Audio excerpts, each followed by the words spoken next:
Vous sentez que le mois d'avril touche à sa fin et que petit à petit, comme ça, subtilement, les beaux jours arrivent, le soleil et surtout l'envie d'aller rouler. Mais avant cela, vous le savez, nous avons notre rendez-vous. Ce rendez-vous hebdomadaire dans lequel je réponds à toutes les questions que vous me posez sur ma story Instagram, sur le compte Roadsters TV. C'est extrêmement simple, donc n'hésitez pas à aller y faire un tour. Et aujourd'hui, on a des choses extrêmement intéressantes. Mais je voudrais juste vous annoncer avec une certaine tristesse que je ne pourrai malheureusement pas assurer ce rendez-vous la semaine prochaine. Vous le saurez, tout simplement parce que je pars me dorer la pilule pendant quelques jours pour un peu de repos bien mérité. Toujours est-il que vous en aurez des contenus, ça, ne vous inquiétez pas. Mais on va d'abord faire un petit tour sur l'actualité du monde de la moto parce qu'il y en a eu des trucs ces derniers jours. Je sais pas si vous avez vu, mais il y a KTM qui a pété un câble. Ils ont pété un boulon, comme on dit. On croyait effectivement que la marque, après, vous savez, ce rachat de la dette de 550 millions, on s'est dit « Ah, ça a l'air d'être un peu flottant leur direction ».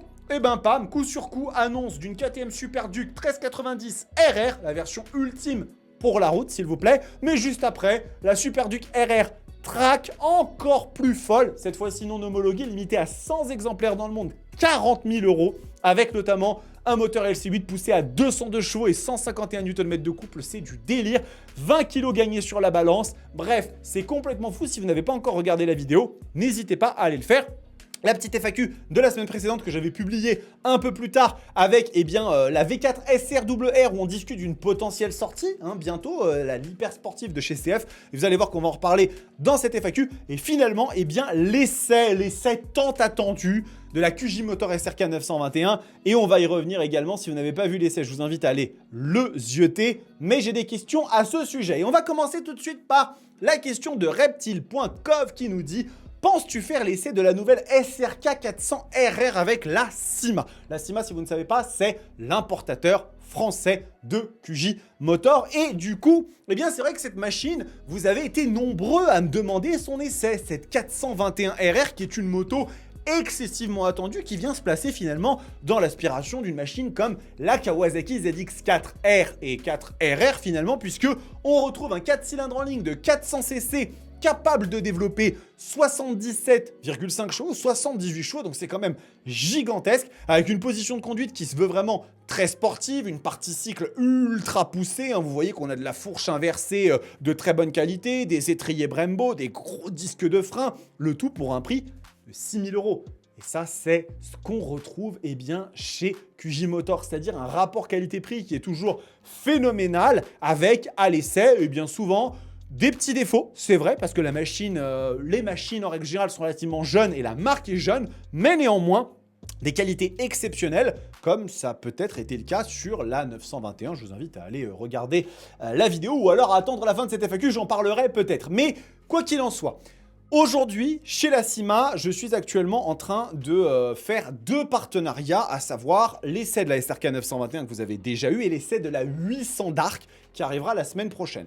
En fonction des résultats et de l'envie de la CIMA de parler de ces autres machines, effectivement, je pourrais peut-être vous proposer l'essai de la 421 RR et aussi de la SRT 450, le petit trail qui est lui aussi une nouveauté et apparemment extrêmement intéressant. Donc, stay tuned comme on dit, mais en tout cas, il se peut qu'il y ait encore des petites choses avec QJ Motor dans le futur, et ça, ce n'est pas pour me déplaire. Prochaine question de la part de Mawel qui nous dit: ne penses-tu pas que la V4 SRR ne sera jamais homologuée en Europe? Et alors ça, c'est une excellente question. Peut-être que vous êtes quelques-uns à vous demander si oui ou non la V4 SRR sera une machine qui sera présentée sur le territoire européen. Est-ce que c'est une moto qui fera son apparition, peut-être en raison de certaines contraintes liées au moteur, liées à un certain nombre de choses? Je vous le dis très clairement, les yeux dans les yeux, la V4 SRR sera une moto qui sera définitivement commercialisée en Europe. Et la raison en est simple, c'est qu'en fait, cette moto, elle a été réalisée pour, l'Europe. Et c'est toujours un peu plus simple quand j'apparais à l'image. Voilà, cette machine, elle a été pensée pour l'Europe, en très grande partie pour l'Europe, parce que l'Europe est un continent de motos hyper sportives. Oui, les États-Unis sont aussi une terre d'accueil pour ce type de machine, mais c'est à peu près tout.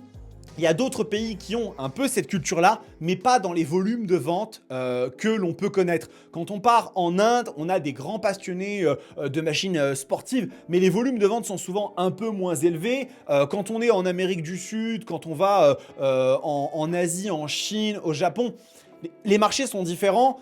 L'endroit où cette machine s'exprimera le mieux, ce sera vraiment en Europe. Et je suis persuadé à 100% que cette V4 SR WR verra le jour en Europe. Excusez-moi. Et que elle fera partie de ces motos dont il faudra se méfier, bien sûr, puisque les autres constructeurs aujourd'hui sont en train de réagir. On va quand même se dire les choses les yeux dans les yeux. Oui, les marques comme Kawasaki sont en train de baisser le prix de la ZX-10R. On voit des évolutions, on voit des choses intéressantes. Et cette moto, cette V4 SR WR, elle risque très très fort de redéfinir un petit peu un certain nombre de choses dans la catégorie, au niveau de la façon comme elles sont tarifées, au niveau de la façon comme on perçoit les constructeurs chinois, puisque là, CF passera vraiment dans une autre dimension, il ne faut pas se leurrer, on rentrera dans un braquet de constructeurs majeurs et incontournables, avec une machine hyper sportive de 212 chevaux, avec en plus une innovation profonde au niveau de l'aérodynamique et compagnie, et un prix qui risque d'être extrêmement intéressant. Donc je pense que on devrait avoir une annonce à l'ECMA 2027 et que la machine sera définitivement présente sur le territoire européen, toujours avec les ailerons ou pas. Moi, de ce que j'en ai lu, ce ne sera pas quelque chose qui gênera au niveau légal sur la route, mais ça, on verra ce que ça donnera. Prochaine question de la part de Kay974 qui nous dit « Penses-tu qu'un jour, les constructeurs européens vont aligner leur prix sur les Chinois ?» Et alors ça, c'est une question qui est ultra intéressante parce que quand on se penche sur le cas des constructeurs européens, aujourd'hui, on retrouve toujours des marques comme par exemple Ducati. Si on regarde le prix d'une Panigale V2 ou d'une Panigale V4, encore plus bien sûr, mais même de beaucoup d'autres motos, la Monster, la Street Fighter, la DZRX, ce sont des machines qui sont à des tarifs qui sont très premium. Et c'est la même histoire si on va chez BMW. J'ai pris une moto comme ça au hasard, la R1300R, qui est à partir de 17 000 €, mais avec les options, waouh, ça s'envole. Ou chez KTM, où par exemple une petite 990 Duke R sera commercialisée à 15 000 €, voire même 16 000 avec le Tech Pack. Et alors, la question, est-ce que les constructeurs européens vont réussir à aligner leur prix sur les Chinois? Je vous le dis très clairement, je ne pense pas du tout. Déjà d'une part, parce que faire cela reviendrait finalement à mélanger un ADN, c'est-à-dire venir faire comme les autres. Les Chinois sont arrivés avec une proposition extrêmement intéressante qui est basée sur le rapport qualité-prix et des motos qui sont performantes, souvent jolies, qui commencent à vraiment être fiables, mais sur lesquelles la caractéristique qui les distingue le plus, c'est vraiment cette notion de rapport qualité-prix. Les Européens jouent, selon moi, dans une autre gamme, avec des machines qui se veulent surtout extrêmement premium, avec des motos qui vont avoir des finitions, une technologie, des assistances qui ne sont pas les mêmes que celles des marques chinoises. Alors bien évidemment, ça peut venir à évoluer, mais je pense que jusqu'à la toute dernière seconde, les constructeurs européens voudront avant toute chose se distinguer en proposant une expérience qui sera surtout extrêmement qualitative, avec un réseau très dense, très bien fourni, avec surtout des machines qui se veulent à la pointe, on va dire, alors que les Chinois vont toujours être plus, pour l'instant, parce que les choses peuvent vraiment beaucoup changer, dans une optique de proposer le rapport qualité-prix et de venir rentrer dans le marché avec cette notion. Peut-être que les prix des machines européennes baisseront un petit peu à un moment donné pour essayer d'être un peu plus concurrentiels.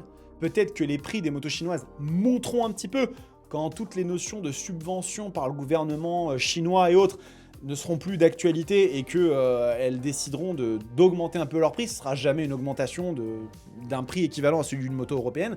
Mais je ne pense pas vraiment que les marques européennes arriveront un jour au prix des marques chinoises. Ce serait un peu trahir leur ADN et ce qui fait leur différence. Et à mon sens, c'est pas la bonne chose. Et une marque comme Ducati nous montre que eux, ils partent littéralement dans le sens inverse, avec des motos qui se veulent toujours plus chères, toujours plus élitistes et destinées à un public qui est passionné, qui a les moyens et qui se veut être une marque de luxe dans le monde de la moto, tout simplement. Donc Je pense qu'on se dirige plutôt vers ça, à mon humble avis. Prochaine question de la part de Willy31620. Salut, comment vas-tu? Eh bien, ça va très très bien. Qu'as-tu pensé de la SRK 921? Alors, bien évidemment, hein, ça c'est une question que vous êtes nombreux et nombreux à me poser. Hein. J'ai pu faire l'essai de la QJ Motor SRK 921 en collaboration avec la CIMA. D'ailleurs, je les en remercie énormément. Et bien sûr, eh bien, qu'est-ce que j'ai pensé de cette machine? Eh bien, écoutez, j'ai adoré l'expérience que j'ai vécue avec la SRK. Alors, encore une fois, comme je l'avais bien mentionné dans mon essai, cette machine n'est pas parfaite. Loin de là, c'est une moto qui a des défauts de jeunesse hein, à certains niveaux. C'est une machine qui notamment a une tendance à chauffer un peu, braquer mal, quelques défauts de finition au niveau des plastiques, quelques petits soucis au niveau du régulateur de vitesse qui n'est pas parfait, qui a tendance à osciller un peu plus que les grandes marques. Il y a des défauts. Il y a des défauts sur cette marque. Mais, sur cette moto, pardon. Mais le moteur de cette machine, ce 4 cylindres en ligne dérivé de la Brutal 921, cette partie cycle et ce rapport qualité-prix surtout, sont incroyables. Sont absolument incroyables. Moi, j'ai pris un pied phénoménal sur la SRK 921. C'est vraiment une moto que j'ai adoré conduire, que je pourrais potentiellement posséder cette machine. Hein, si un jour me venait comme ça l'idée de me dire tiens, un roadster mid-size un peu premium, je partirais probablement là-dessus. Modulo de réussir à trouver une solution pour rabaisser un petit peu les repose-pieds parce que c'est vrai que c'est très sportif et au quotidien, c'est pas forcément le truc le plus agréable, mais en dehors de ça, oui, je vous le dis, c'est une machine que j'ai adorée et je vous recommande de la tester si vous vous faites un peu une idée, vous aimeriez en savoir un peu plus et vous forgez votre opinion. Vous verrez que c'est une moto qui a d'énormes qualités, qui est extrêmement attachante. Dernière question de cette FAQ de la part de Logan BKLYN, Brooklyn peut-être. La meilleure marque chinoise pour toi? Et du coup, ta préférée. Alors ça, c'est ultra intéressant parce que du coup, c'est une question en deux étapes et qui va demander à décortiquer un petit peu les choses. Alors, pour commencer d'abord, si on parle de meilleure marque moto, il est important pour moi de revenir sur une petite infographie que vous savez que j'aime bien utiliser. Hein, c'est le tableau que Motonet a réalisé. Hein, n'hésitez pas à aller sur leur site, sur notamment les ventes de motos en 2025 qui nous permettent en fait de voir le paysage global, comment il s'est structuré sur l'année dernière et bien évidemment de constater qu'on a 4 marques chinoises qui sont en croissance et qui sont les seules marques en croissance parmi toutes les autres marques. Et de là, on distingue 4 structures bien différentes. On a CF, on a Vosges, on a Zontes et on a QJ Motor. Et je vais vous le dire tout de suite, pour moi, Vosges et Zontes sont des marques que je mets un petit peu de côté. Non pas parce qu'elles ne performent pas bien, puisque Zontes, 3660 immatriculations et Vosges, 3909 immatriculations, c'est très très bien.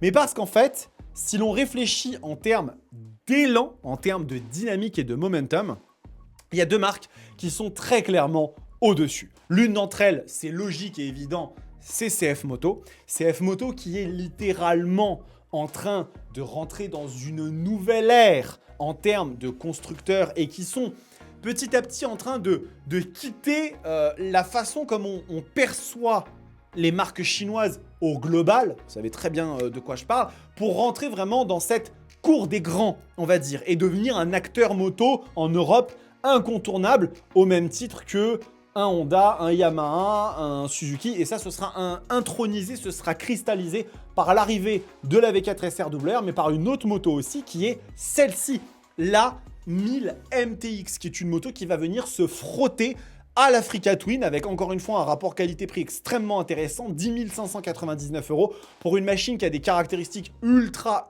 intéressantes, et qui, je l'espère, sera bientôt à l'essai sur la chaîne. Et si on devait définir aujourd'hui une meilleure marque moto, ce serait définitivement celle-ci. Parce qu'ils sont dans un terrain, un territoire auquel les autres n'ont pas accès.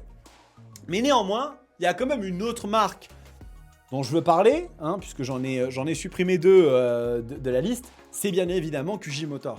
Parce que QJ Motor, lorsque CF regarde derrière eux, ils voient Zontes et Vosges plus proches, et QJ, ils sont plus loin.